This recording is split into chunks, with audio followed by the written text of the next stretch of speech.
কালরাত্রি স্টুডিওর বিশেষ উপস্থাপনা এই মুহূর্তে শুনুন বাংলা ভূতের গল্প। আজকে তোমাদের জন্য নিয়ে এসেছি দুটো জনপ্রিয় জায়গার ভৌতিক ঘটনা। তো আর দেরি করছি না, শুরু করছি আজকের প্রথম ঘটনা। আজকে যে ঘটনাটা বলতে চলেছি তা আর কারোর সাথে না, আমার সাথেই ঘটেছে। আজ থেকে প্রায় 20 বছর আগে 2004 সালে উত্তর কলকাতার বাগবাজার অঞ্চলের একটি গলির ভেতরে 3 তলা একটা পুরনো মেজবাড়ি ছিল। মেজবাড়ির নাম ছিল শান্তিনিবাস, যদিও শান্তি সেখানে কোনোদিনই ছিল না। আমি তখন সবে চাকরিতে ঢুকেছি, থাকার জন্য সস্তার একটা ঘর খুঁজছিলাম। সেখানে আমার আলাপ হয় মেসের ম্যানেজার হরিপদ বাবুর সাথে। বাড়িটা ছিল নোনা ধরা, স্যাঁতসেঁতে দেওয়ালের। অদ্ভুত ব্যাপার হলো, বাড়ির 3 তলায় মাত্র একটি ঘর ছিল, আর বাড়ির 3 তলাটা সবসময় তালাবদ্ধ থাকত।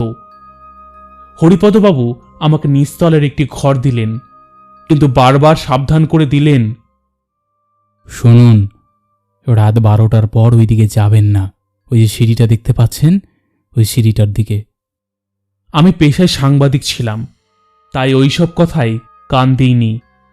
কিন্তু আমার পাশের ঘরের ভদ্রলোক অবিনাশ বাবু, যিনি প্রায় 15 বছর ধরে এই মেসে আছেন, তিনি একদিন রাতে আমাকে ডেকে বললেন,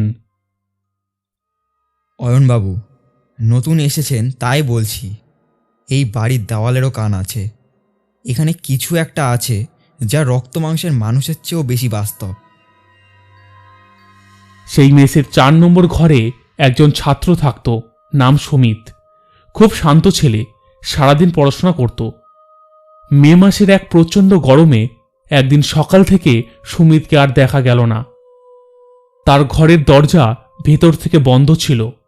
পুলিশ এসে দরজা ভাঙল, কিন্তু ঘরের ভেতরে সুমিত নেই। জানালাগুলো গ্রিল দিয়ে আটকানো, পালানোর কোনো পথ নেই। অথচ সুমিতের মানিব্যাগ, ফোন, এমনকি তার চশমাটাও টেবিলের উপর পড়েছিল। মানুষটা যেন কর্পূরের মতো বাতাসে মিলিয়ে গেল।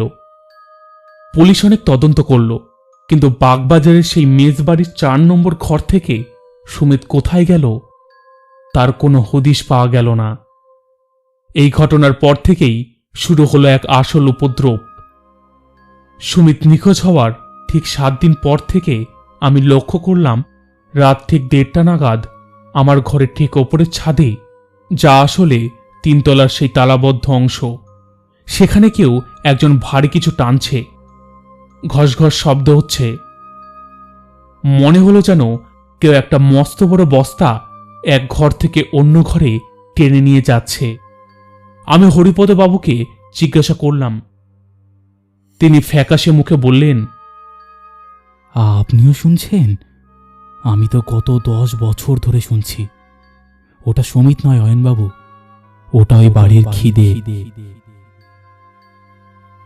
সেই রাতে আমি ঠিক করলাম আমি দেখবই উপরে কি আছে। আমি একটা টর্চ আর ক্যামেরা নিয়ে চুপি চুপি সিঁড়ি দিয়ে উপরে উঠলাম। 3 তলার সেই তালাবদ্ধ দরজার সামনে গিয়ে দাঁড়ালাম। দরজার ফাঁক দিয়ে একটা অদ্ভুত গন্ধ আসছিল, পুরনো চর্বি আর পচা চামড়ার মিশেল গন্ধ। আমি যখন দরজায় কান পাতলাম, আমি পরিষ্কার শুনতে পেলাম ভিতরে কেউ কাঁদছে। সেই কান্নাটা মানুষের মতো নয়, যেন কোনো প্রাণী মানুষের গলায় অনুকরণ করার চেষ্টা করছে। তালাটা দেখে মনে হচ্ছিল অনেক পুরনো। একটা বড় পাথরের টুকরো দিয়ে আঘাত করতেই তালাটা ভেঙে গেল। আমি ভেতরে ঢুকলাম। টর্চের আলো ফেলতেই দেখলাম ঘরটা আসলে ঘর নয়, ওটা একটা মাংসাশী ল্যাবে পরিণত হয়েছে। মেঝেতে ঠিক ঠিক করছে কালো রক্ত, আর দেওয়াল জুড়ে লাল রঙের কিছু একটা লেখা। আমি ভয়ে ভয়ে কাছে গিয়ে টর্চ ধরলাম। দেওয়াল জুড়ে লেখা ছিল, আমাদের ঘর ছোট হয়ে আসছে, আমাদের আরো জায়গা চাই। ঠিক সেই মুহূর্তে আমার টর্চের আলো ঘরের এক কোণে গেল। সেখানে যা দেখলাম তা দেখে আমার চিৎকার করার ক্ষমতাও হারিয়ে গেল। আমি দেখলাম সুমিতকে, কিন্তু ওটা আর সুমিত নেই। ওর শরীরটা কেমন যেন অদ্ভুতভাবে দুমড়ে মুচড়ে দেওয়ালের সাথে মিশে গেছে। ওর চামড়া আর মেজবাড়ির প্লাস্টার যেন এক হয়ে গেছে। সুমিত বেঁচে ছিল, কিন্তু ওর চোখ দুটো ছিল পাথরের মতো স্থির। ও আমার দিকে তাকিয়ে শুধু ঠোঁট নাড়িয়ে বলল, পালাও, দেওয়ালগুলো জীবন্ত, ওরা আমাদের খেয়ে নিচ্ছে। প্রাণপণে দৌড়ে আমি নিচে নেমে এলাম। পরদিন সকালেই আমি ওই মেস ছেড়ে দিই। কয়েকদিন পর জানতে পারলাম ওই মেসবাড়িটা আসলে 18 শতকের একটা কসাইখানার ওপর তৈরি হয়েছিল। কসাইখানায় যখন পশুদের মারা হতো তখন রক্ত গিয়ে মিশত ওই মাটির নিচে। লোককথায় আছে, এই তৃপ্ত আত্মাগুলো আর মাটির নিচে থাকতে চায় না, তারা এখন ইট পাথরের মধ্যে নিজেদের জায়গা করে নিয়েছে। পুলিশ সেই মেসবাড়িটা সিল করে দিয়েছে, কিন্তু আজও যদি আপনি বাগবাজারের সেই গলির ভেতর দিয়ে রাত 2টোর সময় যান, আপনি শুনতে পাবেন সেই চিরচেনা শব্দ, ঘষ্টে যাওয়ার শব্দ। আর মাঝে মধ্যে কোনো এক বন্ধ জানালার ফাঁক দিয়ে দেখা যায় একটা মানুষের হাত, যা প্লাস্টারের ভেতর থেকে বেরিয়ে আসার চেষ্টা করছে। এই কেসটা আজও লালবাজারের ফাইলে অমীমাংসিত হিসেবে আছে। সুমিতকে আজও পাওয়া যায়নি, কিন্তু বাগবাজারের সেই বাড়ির দেওয়ালগুলো প্রতি বছর একটু একটু করে মোটা হচ্ছে, যেন তারা ভেতরে আরও কাউকে লুকিয়ে রেখেছে। তো এই ছিল ঘটনা। তোমার যদি ভালো লাগে অবশ্যই তোমার চ্যানেলে পড়ে শুনিও। তো এই ঘটনাটা তোমাদের কেমন লেগেছে তা অবশ্যই কমেন্ট করে জানাও। তো আর একদম দেরি করছি না, সরাসরি চলে যাচ্ছি আজকের নতুন ভৌতিক ঘটনায়। আজ যে ঘটনাটা আপনাদের শোনাবো তা শোনার পর আপনারা হয়তো একা রাতে হাইওয়েতে দিয়ে গাড়ি চালাতে ভয় পাবেন। ঘটনাটা গত বছরের ঠিক এই সময়ের। আমি পেশায় একজন সেলস রিপ্রেজেন্টেটিভ, তাই কাজের প্রয়োজনে আমাকে প্রায় উত্তরবঙ্গ থেকে কলকাতায় গাড়ি চালিয়ে ফিরতে হয়। সেই রাতেও আমি মালদা থেকে ফিরছিলাম। ঘড়িতে তখন রাত প্রায় 2টো। 34 নম্বর জাতীয় সড়ক NH-32। যারা চেনেন তারা জানেন কিছু কিছু জায়গা কতটা নির্জন, বিশেষ করে বেথুয়াড হরির জঙ্গলের পরের রাস্তাটা। সেদিন কুয়াশাটা ছিল খুব বেশি। হেডলাইটের আলো যেন কুয়াশার দেওয়ালে ধাক্কা খেয়ে ফিরে আসছিল। আমি একাই ছিলাম গাড়িতে। চোখের ঘুম তাড়াতে জোরে গান চালিয়েছিলাম। গাড়ি চালাতে চালাতে হঠাৎ একটা জায়গায় গিয়ে দেখলাম রাস্তার মাঝখানে একটা সাদা রঙের কিছু পড়ে আছে। আমি ভাবলাম হয়তো কোনো বস্তা বা কাপড়। পাশ কাটিয়ে বেরিয়ে যেতে চাইলাম, কিন্তু যেই না আমি পাশ কাটালাম, হেডলাইটের কোণ দিয়ে দেখলাম ওটা কোনো বস্তা নয়, একটা মানুষ গুটিসুটি মেরে রাস্তার মাঝখানে বসে আছে। আমি ভয় পেয়ে ব্রেক কষলাম। গাড়ির চাকা ঘষ্টানোর শব্দে নিস্তব্ধ রাতটা কেঁপে উঠল। আয়না দিয়ে পেছনে তাকালাম, কিন্তু কুয়াশার জন্য কিছুই দেখা যাচ্ছিল না। ভাবলাম হয়তো কোনো দুর্ঘটনার কেউ আহত হয়েছে। মানবিকতার খাতিরে গাড়ি থেকে নামার সিদ্ধান্ত নিলাম।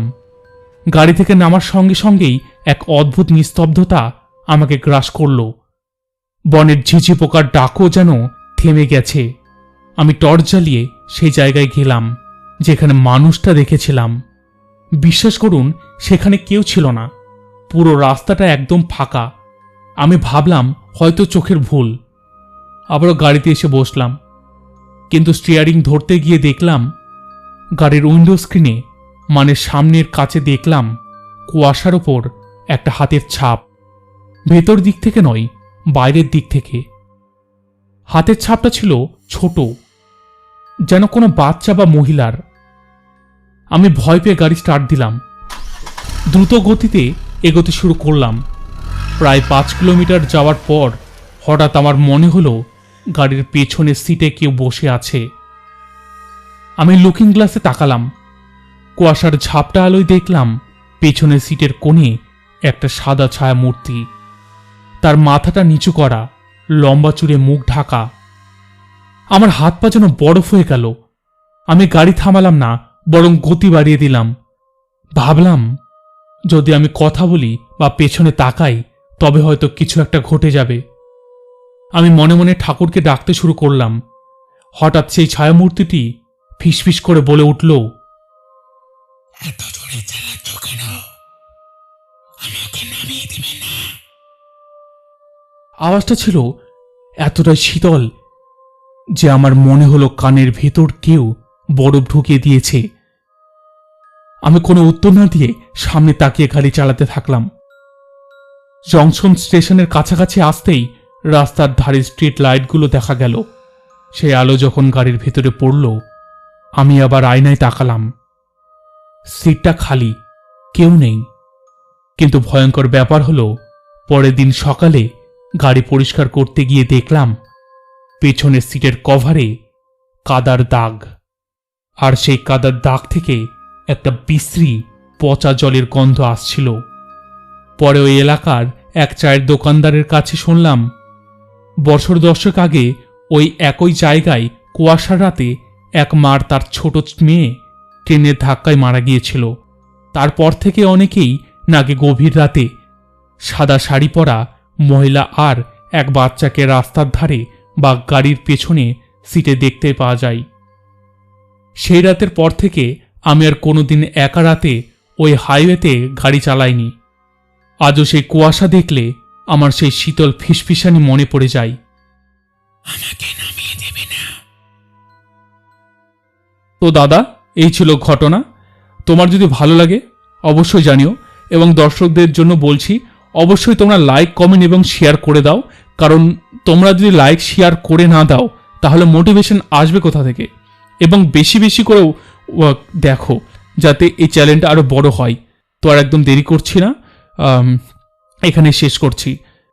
ও হ্যাঁ, বলতে ভুলে গিয়েছি, তোমরা যদি তোমাদের সাথে ঘটে যাওয়া কোনো ঘটনা শেয়ার করতে চাও তাহলে ডেসক্রিপশনে দেওয়া আছে সমস্ত লিঙ্ক, তোমরা সেগুলোর মাধ্যমে আমার সাথে কন্ট্যাক্ট করতে পারবে। এবং কন্ট্যাক্ট করলে আমি অবশ্যই জানিয়ে দেব তোমার ঘটনাটা পড়া হবে কি হবে না, সেটা অবশ্যই সত্য হতে হবে। এই দুটো ঘটনার নাম, স্থান, কাল, পাত্রের সাথে বাস্তবের কোনো মিল নেই। যদি তার থেকে থাকে তা সম্পূর্ণরূপে অনিচ্ছাকৃত এবং কাকতালীয়। আর যদি থেকে থাকে বা কারো পার্সোনাল সেন্টিমেন্টের সাথে জড়িত হয়ে থাকে তাহলে সম্পূর্ণ অনিচ্ছাকৃত। তাই আপনাদের কাছে আগে থেকেই ক্ষমা চাইছি।